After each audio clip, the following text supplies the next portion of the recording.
Hi, I'm Sarah. Before we jump into the story, do me a favor and hit that like and subscribe button. Trust me, you'll want to stick around for this. I'm 28, happily married to the love of my life, Mark, and we're eagerly awaiting our first baby. Life's been pretty amazing so far. We've got this charming little house in the suburbs, stable jobs, and now we're diving into all things baby. Decorating the nursery, shopping for adorable clothes, you name it. My mother-in-law, Karen, seemed great at first. She dropped by with casseroles and offered to help with the nursery, but there was something a bit off. I couldn't quite put my finger on it, but her smile always seemed a bit forced when she looked at me. "Oh, Sarah, sweetheart, let me take care of that," Karen would say, swooping in to grab the paint roller from my hand.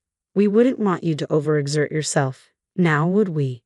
I'd force a smile and respond, "Thanks, Karen. I'm pregnant, not helpless, but I appreciate it." Her laugh, a high-pitched cackle, always grated on my nerves. "Oh, you're so amusing, dear. Mark, don't you think she's just hilarious?" Mark, seemingly unaware of the underlying tension, would shrug. "Mom's just trying to help, babe." As time went on, Karen became a constant presence in our home. She'd show up unannounced, rearrange our furniture, and offer unsolicited critiques on my cooking. "Oh, is that how you're preparing the pasta? Well, I guess that's one method," Karen commented with a hint of condescension. I tried to bring it up with Mark, but he dismissed my concerns. "She's just excited about the baby, Sarah. Give her a break." But things started to take a strange turn. I find my prenatal vitamins rearranged on different shelves, and my hospital bag would be unpacked and repacked. One time, I could have sworn I saw Karen going through my phone while I was napping. "Karen, have you been moving my things?" I asked, struggling to stay calm. She blinked with feigned innocence. "Me? Oh, no, dear. Must be pregnancy brain. It'll clear up soon." I wanted to scream, but instead, I forced a nod and retreated to the bedroom. Maybe I was being paranoid. Maybe it was just hormones, but deep down, I sensed something was off. Then it happened. I woke in the middle of the night, a sharp pain slicing through my belly. "Mark, it's time." Everything went hazy. Mark frantically searching for the car keys, me trying to breathe through the contractions, and somehow Karen was there too, fussing over my hospital bag. "Don't worry, dear," she said as we hurried to the car. "I'll handle everything." We stormed into the hospital like a whirlwind, me struggling to breathe, Mark looking like he might faint, and Karen flitting around like an uncatchable mosquito. "I need a room, now," I shouted, gripping the reception desk. "This baby's on the way." The nurses swiftly escorted me to the delivery room, with Mark and Karen trailing close behind. Just as I was getting settled, a nurse named Jessica walked in. She had a soothing presence that immediately put me at ease. "Hi, Sarah. I'm Jessica, and I'll be looking after you today. Let's get you as comfortable as we can, okay?" I nodded, grateful for Jessica's calming presence. But then Karen jumped in. "Oh, I used to be a nurse years ago. Maybe I can help out." Jessica glanced at Karen with a hint of skepticism but remained polite. "That's very kind of you, ma'am, but we've got it all under control." Karen persisted. "Oh, but I insist. Sarah's like a daughter to me." I wanted to shout, "No, she's not," but another contraction hit, leaving me with nothing but a groan. Hours dragged on, and the pain intensified. Mark was doing his best, but he looked pale and queasy. "You're doing great, honey," he said, his voice trembling. "Shut up, Mark," I snapped. "This is your fault." Karen floated over with a syrupy sweet tone. Now, dear, don't be too hard on Mark. Let me adjust your pillow for you." As she leaned in, the scent of her perfume made me feel suddenly nauseous. "Karen, could you please give me a bit of space?" She looked wounded, but Jessica stepped in. "Let's give Sarah some room. Mark, why don't you fetch some ice chips?" As Mark left, Jessica took my vitals. "How are you holding up, Sarah?" "Like I'm being torn apart," I groaned. "Is this supposed to be normal?" Jessica gently patted my hand. "Every labor is unique, but you're doing really well. I'll be back in a few minutes to check on you, okay?" As soon as Jessica left, Karen was back at my side. "Oh, sweetheart, you look so thirsty. Let me adjust your IV." I was too drained to protest. I closed my eyes for a moment, and when I opened them, Karen was fiddling with something near my bed. "What are you doing?" I slurred, feeling uneasy. "Just making sure you're comfortable, dear," Karen said with a smile that didn't quite reach her eyes. My head started spinning, and the room began to blur. Something was terribly wrong. I tried to call out, but my tongue felt leaden in my mouth. Mark, I barely managed to whisper. Karen's face loomed over me, her eyes chillingly indifferent. Shadir. Just relax. Panic surged as I realized I couldn't move. The monitor began to beep wildly. Where was everyone? Where was Jessica? Just then, Jessica burst into the room, her eyes widening as she took in the scene. What's going on here? Karen stepped back, feigning innocence. I don't know what happened. She just started acting oddly. Jessica quickly moved to my side, checking the monitors. Sarah, can you hear me? Squeeze my hand if you can hear me. I tried with everything I had, but I couldn't move. The last thing I heard was Jessica shouting, Code Blue, we need a crash cart in here now. Then everything went dark. What about my baby? That was my final thought before I lost consciousness, feeling betrayed by the one person who should have been there to protect me.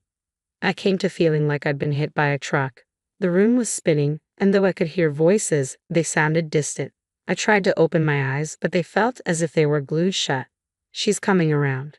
Sarah, can you hear me? Jessica's voice reached me through the haze. I managed to croak out a faint, yes. Thank God, I heard Mark say, his voice trembling. Sarah, you scare us half to death. With great effort, I finally managed to open my eyes. The room was filled with people. Mark, looking like he'd aged 10 years, Jessica checking my vitals, and a couple of unfamiliar doctors. In the corner, Karen stood, looking uncomfortably nervous. What? What happened? I mumbled. Jessica leaned in, her expression serious. You had a severe reaction to something in your system. We had to perform an emergency C-section. My heart raced. The baby? She's fine, Mark said quickly. She's in the NICU, but she's perfect.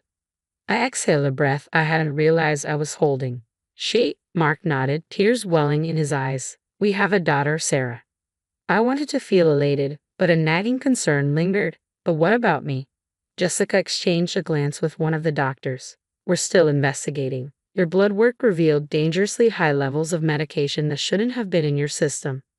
Suddenly, everything came rushing back, Karen by my bedside, adjusting my IV, the strange sensation I felt. I turned to Karen, who was now edging towards the door.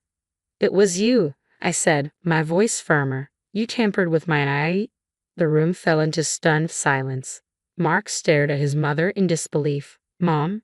Karen put on a facade of innocence. I don't know what you're talking about, dear. You must be disoriented from the medication. But Jessica wasn't convinced. Actually, I saw you near Sarah's IV just before she collapsed. Care to explain that? Karen's expression grew cold. I was trying to help. You weren't doing your jobs properly by administering unauthorized medication. Jessica responded sharply. That's not help. That's attempted murder. Mark looked pale, as if he might vomit. Mom, tell me this isn't true. Karen's mask of innocence shattered. She was going to take you away from me, Mark. This woman was going to ruin everything. Security, Jessica called out urgently. We need security in here immediately. As if on cue, 2 burly security guards burst into the room. Karen tried to escape, but they caught her just outside the door. Her screams echoed down the hall. You ungrateful brats. I was only trying to protect our family. I slumped back in the bed, utterly drained. Mark took my hand, his face a mix of shock and regret. Sarah, I'm so sorry. I had no idea. Save it, I said, my voice weary rather than angry. We'll sort that out later. I want to see our daughter. Jessica nodded. I'll arrange for her to be brought up from the NICU. But first, the police are here and will need your statement. As if on cue, 2 detectives entered the room, notepads in hand. Mrs. Johnson, I'm Detective Rivera, and this is my partner, Detective Chen. We'd like to ask you a few questions about what happened. I nodded, bracing myself. Go ahead. Detective Rivera cleared his throat. Can you walk us through what you remembered just before you lost consciousness? I detailed everything, Karen's odd behavior, her insistence on helping, and the moment I saw her tampering with my IV. Jessica added her observations, noting the suspicious timing of Karen's presence near my bed. Detective Chen scribbled notes rapidly. We'll need to review the security footage, Detective Rivera said. If what you're describing is accurate, Mrs. Johnson, your mother-in-law could face serious charges. Mark's voice trembled. I can't believe this, my own mother. I squeezed his hand reassuringly. We'll get through this, Mark, together. Just then, a nurse walked in, pushing a small plastic bassinet. "Someone's here to meet her mommy," she said with a warm smile as she placed my daughter in my arms.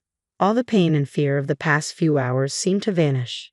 She was perfect, tiny fingers, a button nose, and a tuft of dark hair just like Mark's. "Hi, little one," I whispered softly. "I'm your mommy, and I promise I'll always protect you." The next few days in the hospital were a whirlwind of feedings, diaper changes, and a steady stream of doctors, nurses, and officers. Hope was a trooper through it all, sleeping peacefully while Mark and I tried to make sense of everything. "How are you holding up, champ?" Jessica asked, popping in during her rounds. I managed a weak smile. "Better, thanks to you. I don't know how to repay you for saving our lives." She waved it off. "Just doing my job. But I wouldn't mind being Hope's honorary Aunt D." "Deal?" I laughed, then grew serious. "Any news on, Jessica nodded somberly. "Karen's been formally charged. They found a stash of medication in her purse that matches what was in your system. Things aren't looking good for her." I could feel Mark stiffen beside me. He'd been silent since the incident, caught between relief that Hope and I were safe and guilt over his mother's actions. "Babe, talk to me," I said, squeezing his hand. He sighed deeply. I can't believe she would do this. My own mother. I keep hoping there's some explanation."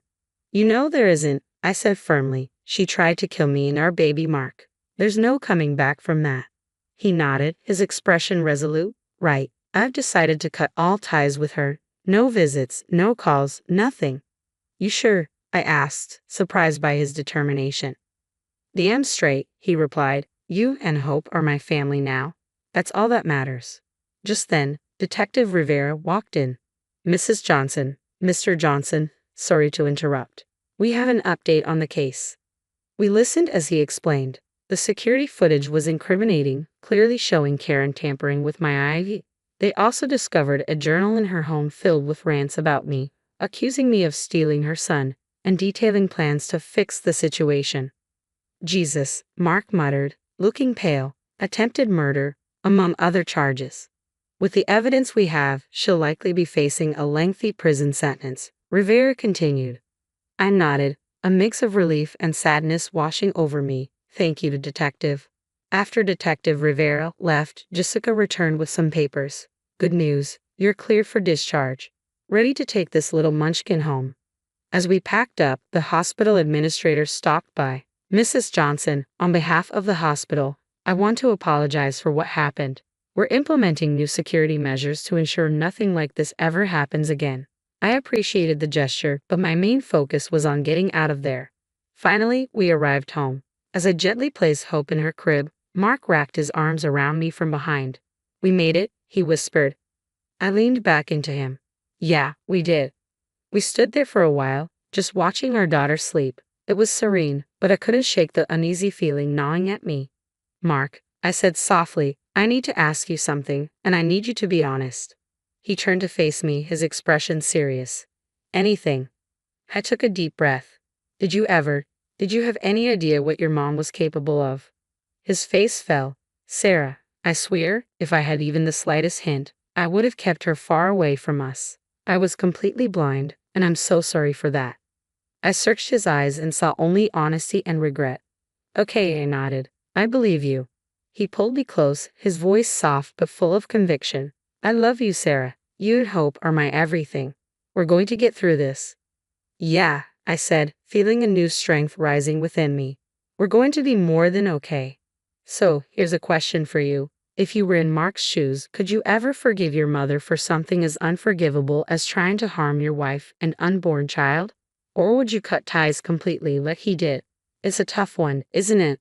Family betrayal like this doesn't come with easy answers.